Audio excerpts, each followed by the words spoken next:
पूरी दुनिया ने राहत की सांस ली ही थी। मिडिल ईस्ट में अमेरिका और ईरान के बीच जो जंग छिड़ी थी, उस शांति समझौते पर मोहर अभी लगी ही थी। स्ट्रेट ऑफ हॉर्मुज अभी दोबारा से खुला ही था, लेकिन दुनिया इस शांति का जश्न मना पाती उससे पहले ही यूरोप की धरती से एक ऐसा महाविस्फोट हुआ जिसने पूरी दुनिया के होश उड़ा कर रख दिए। आधी रात को रूस के दिल यानी कि मॉस्को पर यूक्रेन ने एक साथ 1000 ड्रोनों से अब तक का सबसे बड़ा भीषण और घातक हमला बोल दिया। आसमान में गूंजते मिसाइलों के धमाके और मॉस्को की सबसे बड़ी रिफाइनरी से निकलता काले धुएं का गुबार ये गवाही दे रहा है कि ये जंग अब थमने वाली नहीं है। सवाल ये है कि मिडिल ईस्ट में तो शांति वार्ता कामयाब हो गई, लेकिन रूस और यूक्रेन के बीच में ये महासंग्राम आखिर कब रुकेगा? क्या ईरान के मोर्चे से खाली होते ही अब अमेरिका पूरी ताकत के साथ में यूक्रेन के पीछे खड़ा होने जा रहा है? क्या ये हमला पुतिन के वजूद के लिए सबसे बड़ी चुनौती बन चुका है?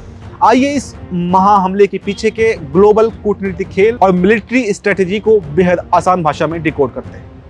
दुनिया की राजनीति की क्रोनोलॉजी को समझना होगा। जैसे ही वाशिंगटन और तेहरान के बीच पर्दे के पीछे चल रही बातचीत कामयाब हुई और मिडिल ईस्ट का तनाव कम हुआ, वैसे ही यूक्रेन के राष्ट्रपति ज़ेलेंस्की ने रूस को पूरी तरह से चौंका दिया।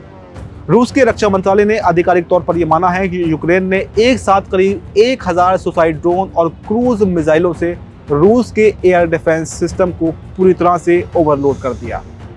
इस ड्रोन स्वार्म का सबसे खतरनाक हिस्सा वो 200 ड्रोन थे जो सीधे पुतिन के गढ़ मॉस्को की तरफ बढ़ रहे थे। रूस के S-400 सिस्टम कई ड्रोनों को मार गिराते रहे, लेकिन सुरक्षा घेरे को भेदकर कई यूक्रेनी ड्रोन मॉस्को के रणनीतिक इलाकों में भी जा घुसे। सड़कों पर सायरन बजने लगे, हवाई यातायात ठप हो गया और लोग बंकरों में छुपने लगे।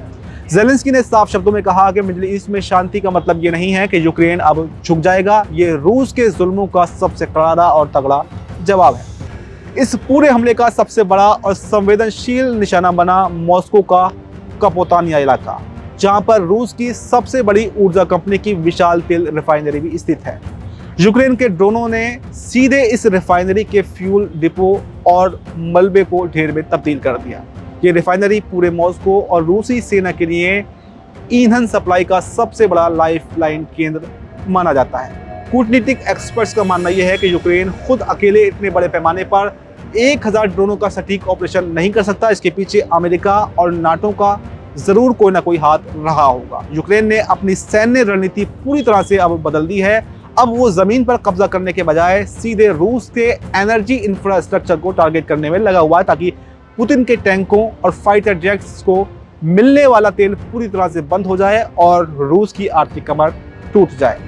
सबसे बड़ा मोड़ अब भू राजनीतिक यानी कि जियोपॉलिटिक्स में आने वाला है, क्योंकि अब तक अमेरिका और ट्रंप प्रशासन का एक बहुत बड़ा ध्यान अपने सैन्य संसाधन मिडिल ईस्ट में ईरान और इजराइल के संकट को संभालने में लगा हुआ था। लेकिन अब जब अमेरिका और ईरान के बीच में शांति समझौता हो गया है, अमेरिका पूरी तरह से अब फ्री हो चुका है और रणनीतिकारों का दावा तो यहाँ तक है कि ईरान के मोर्चे से ध्यान हटाकर अब अमेरिका अपनी पूरी ताकत और घातक मिसाइलें, खुफिया सैटेलाइट्स, डेटा सीधे यूक्रेन को सौंपने जा रहा है, ताकि रूस को पूरी तरह से घुटनों पर लाया जा सके। यूक्रेन को मिले नए हौसले के पीछे यही सबसे बड़ी वजह है कि उसने बिना डरे सीधे मॉस्को पर इतना बड़ा धावा बोल दिया है। यानी मिडिल ईस्ट की शांति अब रूस के लिए एक बहुत बड़े तूफान का संकेत बन चुकी है। अब जाहिर है कि व्लादिमीर पुतिन जैसे आक्रामक नेता अपने घर में हुए इस दुस्साहस पर खामोश तो बैठने वाले नहीं हैं। मॉस्को पर हुए इस हमले के कुछ ही घंटों के बाद में पुतिन के आदेश पर रूसी सेना ने भी यूक्रेन के खिलाफ में एक भयानक जवाबी कार्रवाई शुरू कर दी। रूस ने यूक्रेन के कीव, खार्किव और ओडेसा जैसे शहरों पर सैकड़ों बैलिस्टिक मिसाइलों और हाइपरसोनिक किंजल मिसाइलें दागना शुरू कर दिया है।